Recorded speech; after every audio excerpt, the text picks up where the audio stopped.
Olá, gente peregrina! Olá, gente membresina! Atendendo a pedidos. É um pedido do Vitor. Já tem um bom tempo, eventualmente ele já até esclareceu a dúvida dele. Eu vou anotando as questões que as pessoas levantam e vou arquivando. As pessoas fazem muitos pedidos, muitos no vídeo de número 51, muitos soltos. Alguns pedidos, é certo, se eu responder, eu vou responder daqui a algum tempo. Nenhuma possibilidade de eu parar agora para fazer pesquisa para responder a pessoa, impossível. Aqueles pedidos que eu leio e eu já posso responder de cara, eu arquivo. Tenho uma pasta, atendendo a pedidos, reagindo a peregrinos, e eu arquivo tudo ali. Tem um monte. E não dá para responder tudo. Então, o que eu estou fazendo? Pegando os últimos. Esse agora, acreditem ou não, é o último da fila da pasta de selecionados. Às vezes eu atendo um fora da ordem, porque me parece muito pertinente o tema. Hoje não tinha nada específico para eu responder, eu fui na ordem e bateu esse. E eu pensei, bem, é uma questão que eu poderia responder no comentário, mas ela dá um bom vídeo, ela dá um bom comentário informativo. O que será dito já é de conhecimento de muita gente no canal, mas parte do que eu vou dizer pode reforçar aqueles que já têm as informações, mas pode atingir gente que está recém-chegada no canal, paraquedistas, de qualquer forma, em qualquer ângulo que eu avalie, justifica que eu pare e gaste aí os 10, 15 minutos que eu vou dedicar a esse vídeo aqui. Então vamos lá, atendendo a pedidos. Aí está, um pedido do Vitor Hugo Pereira. Ele deixou o pedido no vídeo 1862, por que ou Gilgamesh ou Nehushtan? Por que não Gilgamesh e Nehushtan? Reagindo a peregrinos. Então, era um vídeo reagindo a peregrinos e agora dele nasce um atendendo a pedidos, do Vitor Hugo. O Vitor escreveu o seguinte: professor, uma dúvida. Se no cativeiro os fariseus assimilaram o zoroastrismo, por que a doutrina do Satanás só aparece no Novo Testamento? Bem, faça o seguinte, congele o vídeo, não é uma live, não vai fazer diferença nenhuma. Congele o vídeo e me diga onde está o erro fundamental dessa pergunta. Tem um erro aí escabroso, gigantesco, colossal, absurdo. Tirando isso, a pergunta é muito boa, mas ela quase que se autoexplica, né? Ela não se autoexplica por conta desse equívoco fundamental. Então, vamos lá. Conte até 5, congele e tente uma resposta. Depois você volte, eu não vou parar o vídeo aqui, eu vou continuar na explicação. Não é no cativeiro. Os fariseus não existem no cativeiro. Os fariseus não existem no século V, no século IV. Os fariseus não são nomeados no Antigo Testamento. O nome não vai aparecer no Antigo Testamento. É como os essênios, que não aparecem no Antigo Testamento. A diferença é que fariseu manda no Novo Testamento e essênio também não aparece no Novo Testamento. Quem diga aí que eles mandavam, né? Pensamento de todo mundo era pensamento essênio. Mas você nunca nem leu o nome deles, nem no Antigo Testamento, nem no Novo Testamento. Agora, fariseus, você não lê o nome deles no Antigo Testamento, mas eles mandam no Novo Testamento. Então, a primeira coisa que precisamos deixar claro é que não existe fariseu na época do cativeiro. E o zoroastrismo não é apreendido pelos judeus, vou simplificar, chamando de judeus, tá? São judaítas. Os judaítas não são judeus.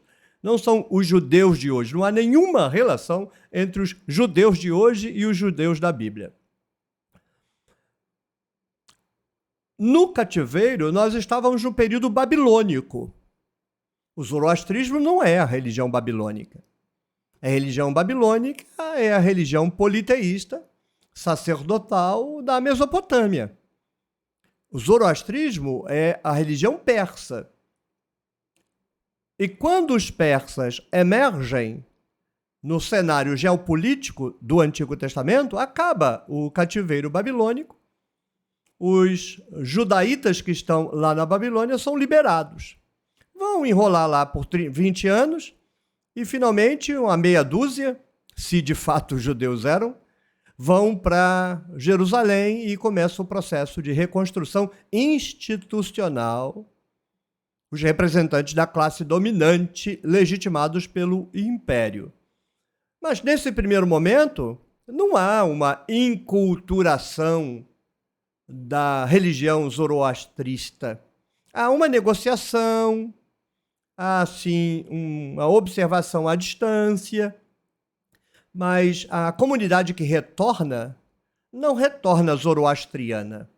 Retornam judaítas, vão reconstruir a religião dos avós deles, dos pais deles. E atenção, isso é bom que se diga.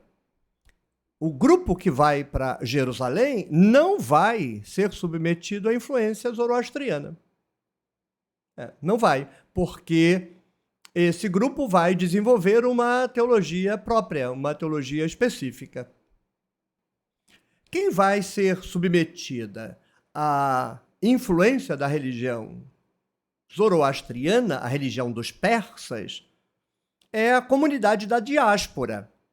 A comunidade judaíta vai se espalhar pela Mesopotâmia, norte da Síria, Mesopotâmia como um todo, vai se inculturar na Mesopotâmia. Se tornarão, para todos os efeitos, cidadãos do Império Persa. O judaísmo vai se sentir em casa no Império Persa, porque o Império Persa tolera a religião dos súditos, não impõe. E então eles vão se sentir muito em casa, muito enculturados. E vão desenvolver, então, a sua religiosidade. Não é uma religiosidade do povo judaíta, isso não existe, isso é bobagem. Isso que você vai ler na literatura, uma generalização de Israel, que nem existe mais. É Judá, que tem uma idiosincrasia monolática. Esquece essas besteiras. Isso é coisa de gente tonta falar isso. Não tem ethos nenhum judaíta monolático, meus ovos. Uma imposição da classe dominante sacerdotal vai gerar um desenvolvimento violento, mas histórico, continuado, bem-sucedido lá em Judá. Na diáspora, vai haver uma porosidade por parte da diáspora que vai assimilando, aos poucos, a teologia do império, ou seja, o zoroastrismo. Isso vai, então, se desenvolver do século V ao século III, porque depois os gregos vão bocanhar. Mas quando os gregos bocanham e começar a transição de assimilar da cultura persa para assimilar a cultura grega, já vai ter havido grande assimilação da cultura zoroastriana e vai permanecer a cultura zoroastriana. Não significa que o império dorme persa e acorda grego.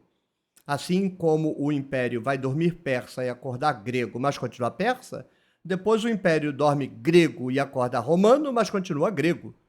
Então, há uma permanência dos substratos culturais durante muito tempo na transição imperial. Então, mesmo no período grego, a influência zoroastriana vai permanecer entre as diásporas.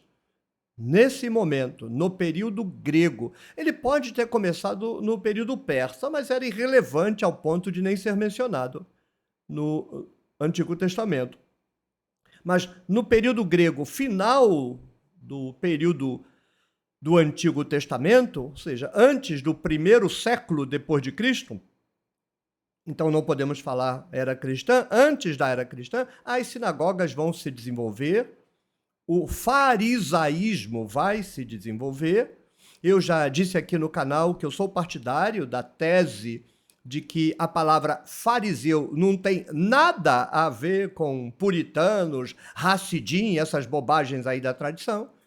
Para mim, a palavra fariseu, acompanhando a tese do início do século XX, é apenas a palavra persa, ou seja, o fariseu é o persa.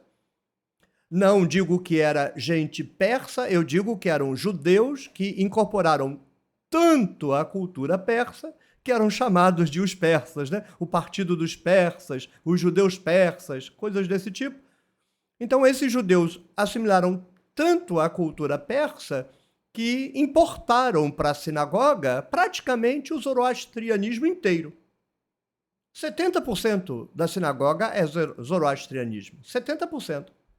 O Templo de Jerusalém não admitia isso, o Templo de Jerusalém era muito purista nesse aspecto, mas desde que a sinagoga não contradissesse o núcleo duro da teologia sacerdotal, o templo aturava, mais ou menos como o jogo da Igreja Católica hoje. A Igreja Católica torceu os bigodes com o movimento carismático no final do século passado. Uma briga feia, porque o movimento carismático é predatório, ele é capaz de destruir a unidade da igreja. Ele é protestante na sua essência, no sentido de que ele é carismático. Isso é um perigo para as igrejas episcopais. Então, o que a igreja fez? Negociou com os líderes, perigosos líderes. Olha, vocês façam o que quiser, planta bananeira, assovia, usa supositório de trindade, faz o que quiser. Desde que não contestem os bispos, façam a bobagem que vocês quiserem.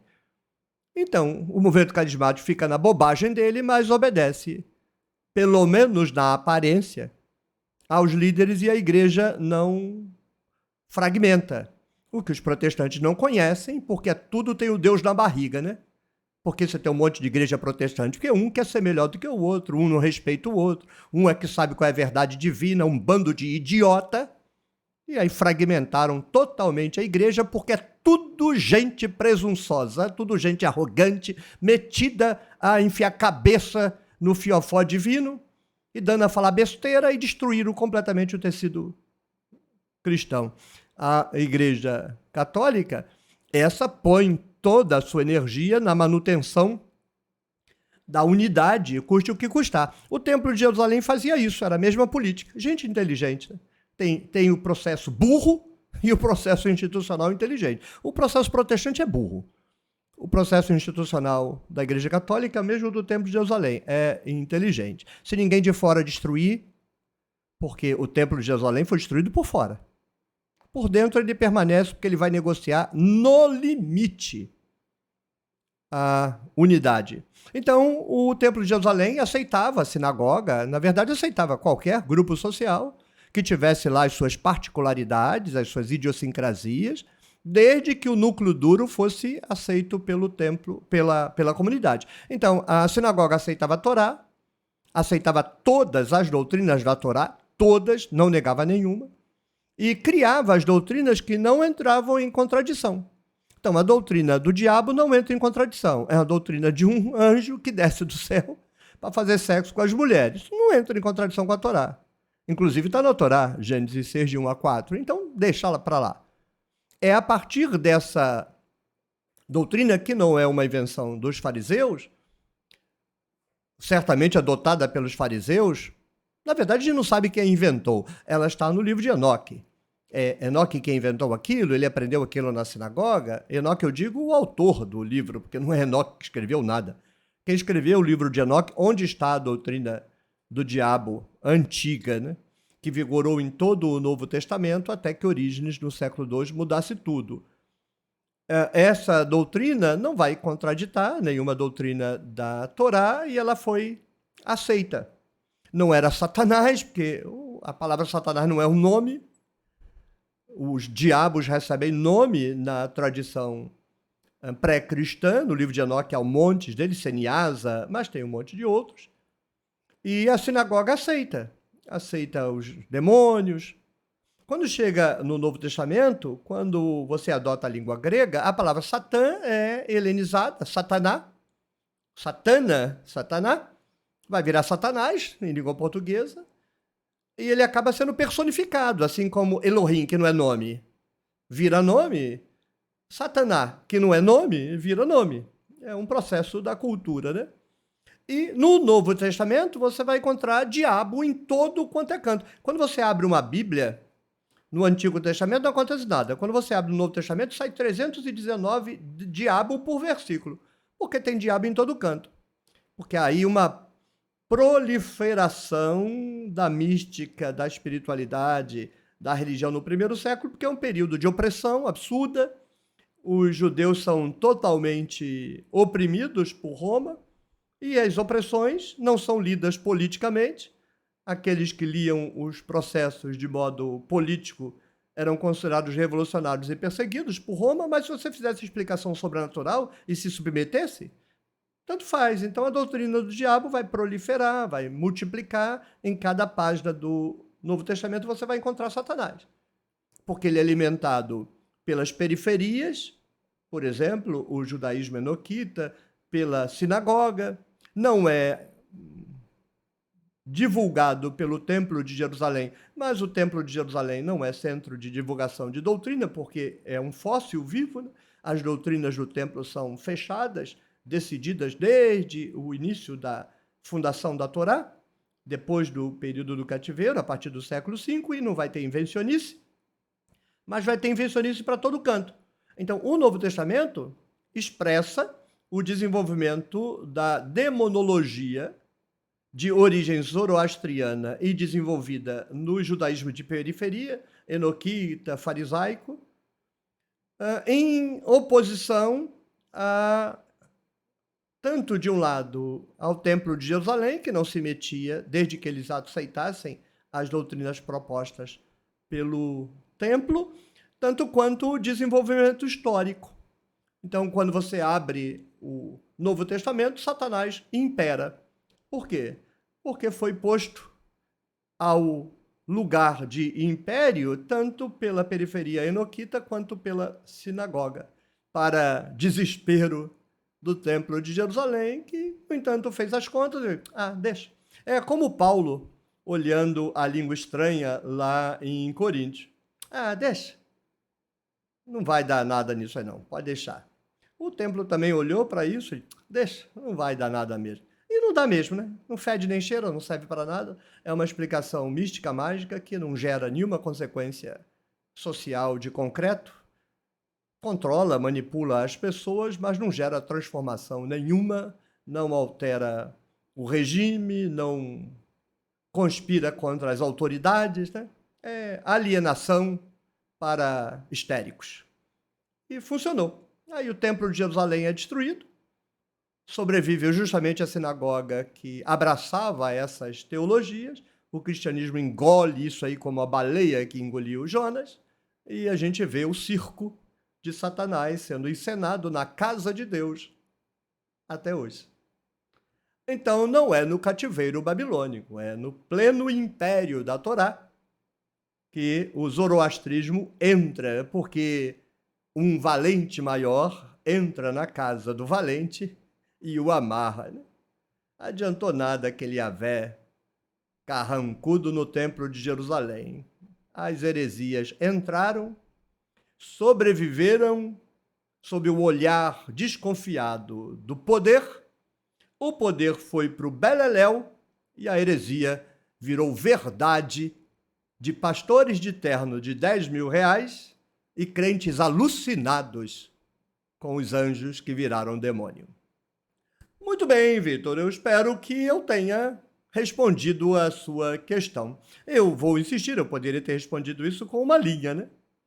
Mas acho que você deu uma oportunidade de fazer uma revisão para os velhos e uma introdução para os novos, uma linha do tempo, em modelo de podcast, porque as pessoas, na maior parte das vezes, ouvem o meu canal, não ficam sentadas assistindo, poucas são as que fazem isso, ouvem.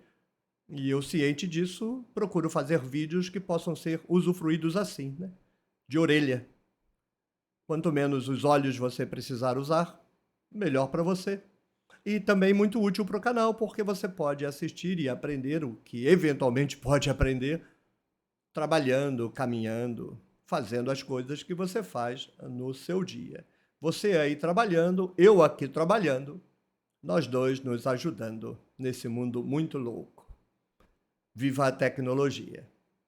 E olha que tem gente que prefere religião à ciência, né? Se você gostou, clique no joinha, deixe o seu comentário, compartilhe o vídeo com a sua rede de contatos, Torne-se membro do clube de membros da Tenda do Necromante e apoie o meu projeto de tradução da Bíblia. www.nossabiblialivre.com. Tchau, tchau, até o próximo vídeo, até a próxima rodada de café.